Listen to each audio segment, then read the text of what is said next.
উপস্থিত আছেন আমার অত্যন্ত শ্রদ্ধাভাজন ওয়াহিদুজ্জামান বাদশা দাদা, সাবেক সংসদ সদস্য, সাবেক উপজেলা চেয়ারম্যান, জাতীয় পার্টির কর্ণধার, জাতীয় পার্টির ভিত্তি এখানে যিনি শক্তভাবে দীর্ঘদিন ধরে রেখেছিলেন। উপস্থিত আছেন আমার অত্যন্ত শ্রদ্ধাভাজন উপজেলা জাতীয় পার্টির সহসভাপতি আনসার সর্দার দাদা। উপস্থিত আছেন অন্যান্য নেতৃবৃন্দ, আমার অত্যন্ত প্রিয় অর্থ ইউনিয়নের আইন চেয়ারম্যান সভাপতি ইকবাল মাস্টার সাহেব, অন্যান্য সেক্রেটারি, সকল দলের নেতৃবৃন্দ, উপস্থিত সুধী সমর্থক, আসসালামু আলাইকুম। আমি আপনাদের কাছে ভোট চাইতে আসছি। আমি জাতীয় পার্টির মহাসচিব। এই আসনে আমি 2 দিবস সংসদ সদস্য ছিলাম। এই আসনে আমি 5.5 বার ভোট করেছি। 14 সালে শেষ মুহূর্তে আপনাদের বসতে হবে, তাহলে লোক দেখতে পাচ্ছেন, বসতে হবে। হ্যাঁ, আমরা 14 সালে ভোট করতে গিয়ে শেষ মুহূর্তে ভোট করিনি।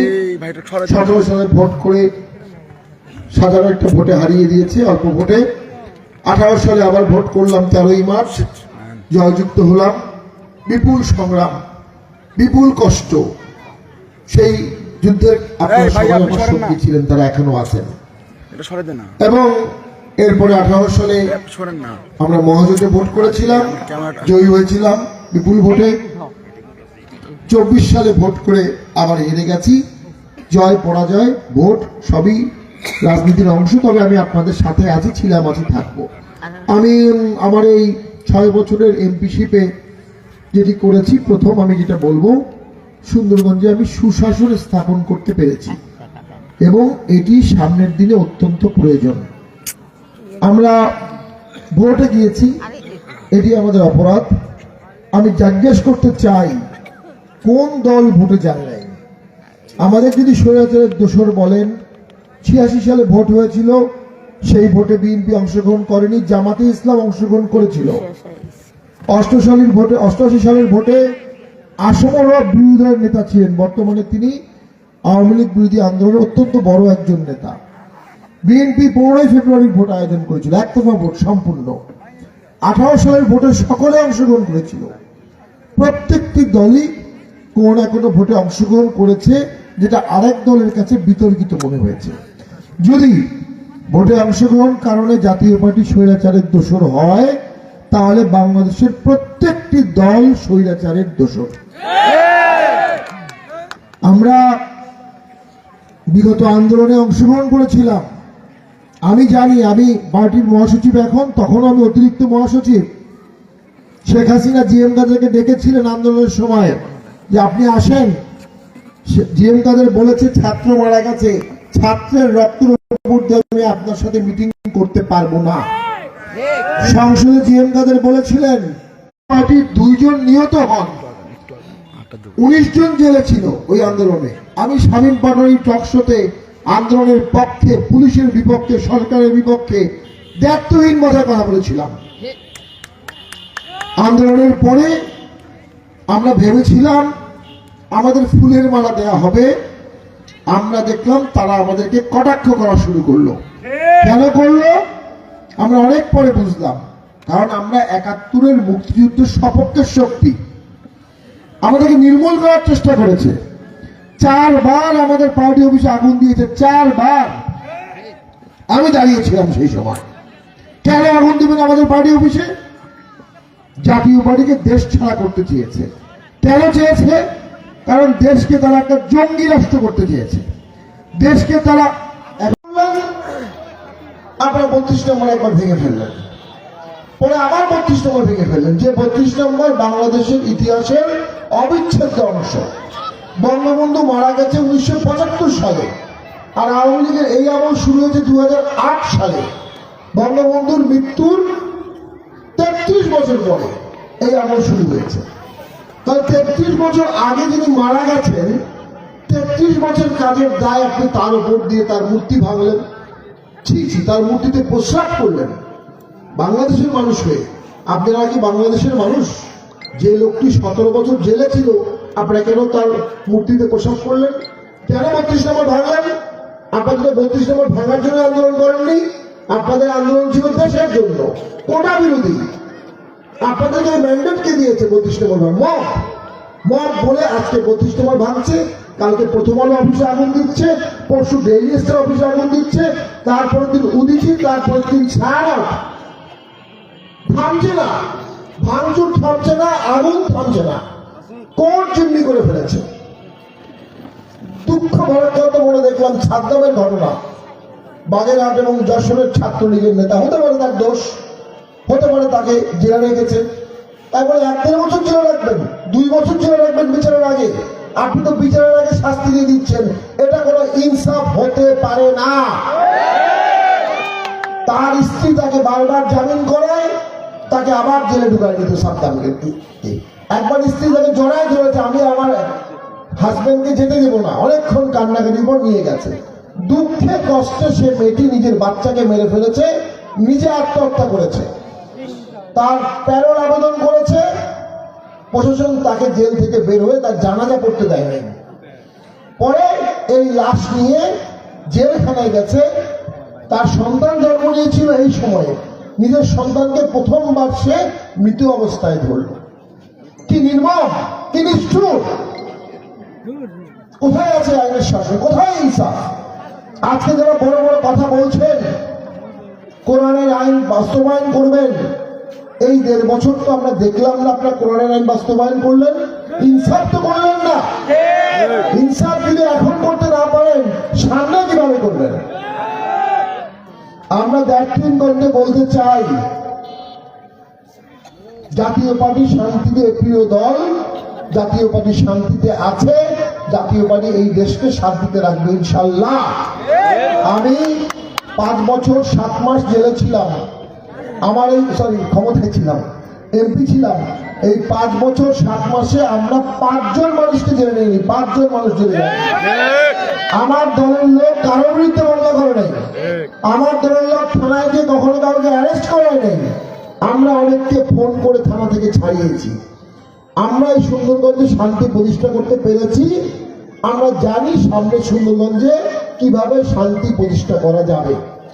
এবং সংসদে যে বক্তব্য দিতাম, সবাই সে বক্তব্য শুনত। আমার একটি বক্তব্য 40 লক্ষ লোক শুনেছে, 40 লক্ষ। আমি সংসদে 1 মিনিট কথা বলেছি, 2 minute, 5 minute, 7 minute, 10 minute, 38 minute কথা বলেছি।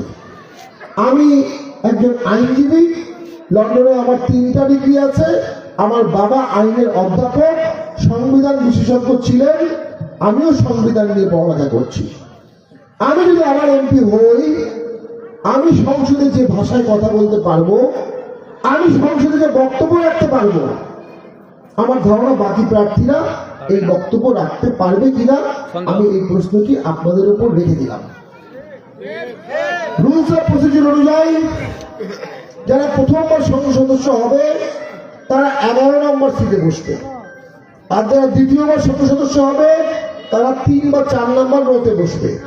আর যারা তৃতীয়বার হবে অথবা দলের মহাসচিব, সাধারণত তারা প্রথম সারিতে বসে।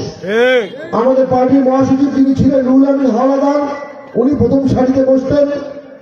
অন্যান্য পার্টির মহাসচিবরা প্রথম সারিতে বসতেন। আল্লাহ যদি রহম করে, আপনারা যদি আমাকে ভোট দেন, তাহলে সুরদিন সেনগুপ্ত, তোফায়েল আহমেদ, তারা যে সারিতে বসতেন, আমিও সেই সারিতে বসবো ইনশাল্লাহ। এখন আমি জনগণকে এই প্রশ্নটা ছুড়ে দিচ্ছি, আপনারা কি প্রথম সারিতে বসা এমপি চান, নাকি 11 নম্বর সারিতে বসা এমপি চান? আমি এমপি থাকা অবস্থায় টিআর ক্যাপিটাল বরাদ্দায় এই সুন্দরগঞ্জে লাইব্রেরি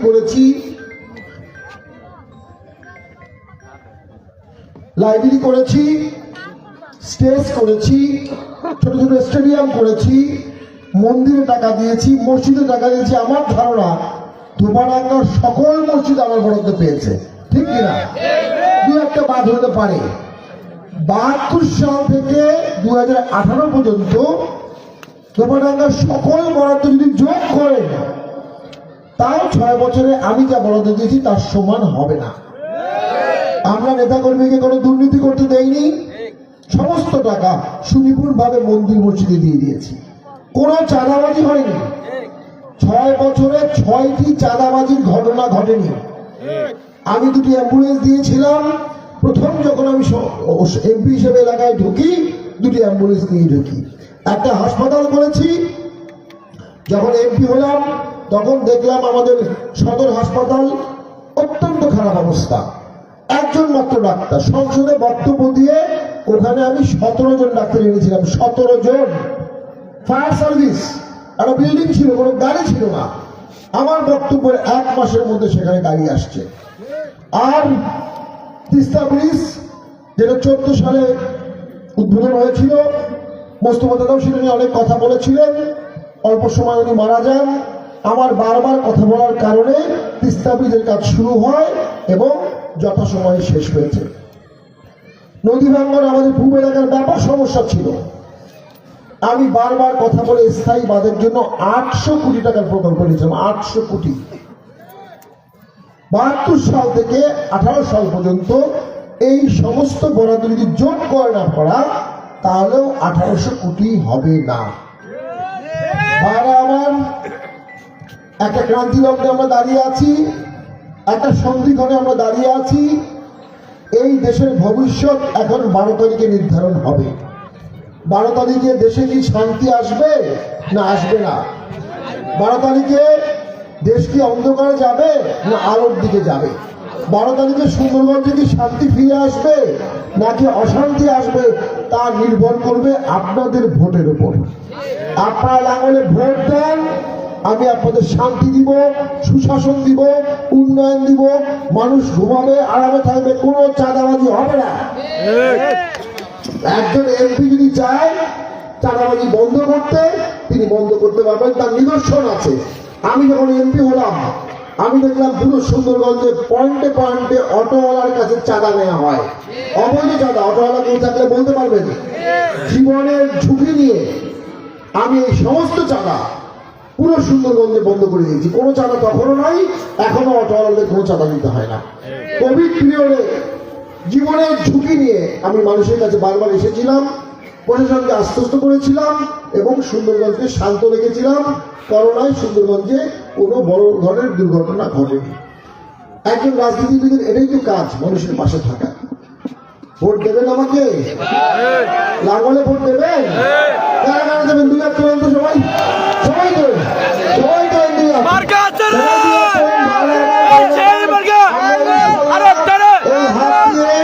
লাঙ্গলে ভোট দিয়ে 12 তারিখ লাঙ্গল জয়যুক্ত হবে।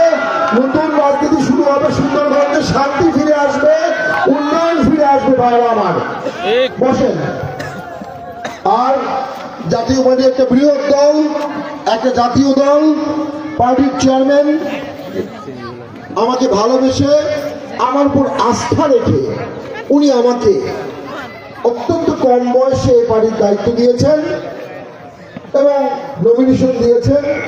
এখন আপনারা যদি আমাকে ভোট না দেন, আমি ওনার কাছে কি মুখ দেখাবো যে মহাসচিবকে ভোট দিল না? আমি আপনাদের কাছে ভোট চাই। আমার এমপি হিসাবে অভিজ্ঞতা আছে, আমার আইনজীবী হিসাবে অভিজ্ঞতা আছে, আমার রাজনীতিবিদ হিসাবে অভিজ্ঞতা আছে, আমার মানুষকে শান্তি প্রতিষ্ঠা, নিরাপত্তা দেওয়ার অভিজ্ঞতা আছে, আমার প্রশাসনের সাথে প্রশাসনিক অভিজ্ঞতা আছে। আমি যদি এমপি হই, পরের দিন থেকে কাজ শুরু করতে পারবো। আরেকজন যদি এমপি হন, ওনার 3 মাস 6 মাস 1 বছর বুঝতেই সময় চলে যাবে। আর সারা বাংলাদেশের যে পরিস্থিতি দেখছি, জায়গায় জায়গায় বিএনপি জামাতের তীব্র দ্বন্দ্ব, এই দ্বন্দ্বে সুন্দরগঞ্জ চলে আসবে। তাহলে এখানে জাতীয় পার্টির এমপি হলে সকলের সমন্বয়ে শান্তি প্রতিষ্ঠা হবে। সকলকে নিয়ে আমরা সুন্দরগঞ্জ চালাবো, কাউকে বাদ দেব না। এবং মুক্তিযুদ্ধ সামনের শক্তি যারা 12ই ফেব্রুয়ারির পরে আমরা আশঙ্কা করি এদেশে 71-এর পক্ষের শক্তির উপর নির্যাতন হতে পারে, সনাতন ধর্মের লোকজনের উপর নির্যাতন হতে পারে, আমরা অনুভব করি দেশ ছাড়া করার প্রক্রিয়া করা হতে পারে। আমি একটা প্রশ্নের উত্তর পাই না। জগৎ বিখ্যাত ক্রিকেটার সাকিব আল হাসান, মাশরাফি, বাংলাদেশের ক্রিকেটের ইতিহাস থেকে যারা অর্ধেক জুড়ে যারা থাকবে, তাদেরকে আপনি ক্রিকেট টিম থেকে বাদ দিয়ে দিলেন, তাদেরকে আপনি হত্যা মামলা দিলেন, দেশে আসতে দিচ্ছেন না। ক্ষতিকার হলো, বাংলাদেশ ক্রিকেট টিমের ক্ষতি হলো। দুটি উজ্জ্বল নক্ষত্রকে বাদ দিয়ে দুর্বল দল ক্রিকেট খেলছে। ব্যক্তিগত এবং দলীয় প্রতিহিংসতা করানোর কারণে দেশের ক্ষতি হচ্ছে। আজকে দেশের স্বাধীনতা সার্বভৌমত্ব হুমকির মুখে পড়ছে, দেশের অখণ্ডতা হুমকির মুখে পড়ছে, মানুষের চাকরি নেই। কালকেও একজন বলেছে 12 লক্ষ চাকরি সামনে চলে যাবে, 12 লক্ষ। বর্তমান সরকার, অন্তর্বর্তী সরকার শান্তি প্রতিষ্ঠা করেনি, ঐক্যমত প্রতিষ্ঠা করেনি, তারা এই ভোটে পরিবেশ সৃষ্টি করেনি। আমি আর বক্তব্য দীর্ঘায়িত করবো না। জাতীয় পার্টির 7 বারের সংসদ সদস্য এখানে নির্বাচিত হয়েছিল, 7 বার। সুন্দরগঞ্জ আর জাতীয় পার্টি সমর্থক। আমি সকল দলের নেতাকর্মী, সকল দলের ভোটার, সকল দলের সমর্থক, সকল ধর্মের ভোটারকে আকুল আবেদন জানাবো 12 তারিখ শান্তির জন্য সুন্দরগঞ্জে লাঙ্গল মার্কায় ভোট দেন। 12 তারিখ সৌহার্দ্যের জন্য সুন্দরগঞ্জে লাঙ্গল মার্কায় ভোট দেন। 12 তারিখ উন্নয়নের জন্য লাঙ্গল মার্কায় ভোট দেন। ইনশাল্লাহ ইনশাল্লাহ লাঙ্গল বিজয়ী হবে হবে হবে। শেষবারের মতো বলি, ভোট দেবেন আমাকে? কোন মার্কায় ভোট দেবেন? প্রার্থীকে লাঙ্গলে ভোট দেবেন? সবাই লাঙ্গলে একটা মিছিল দেন।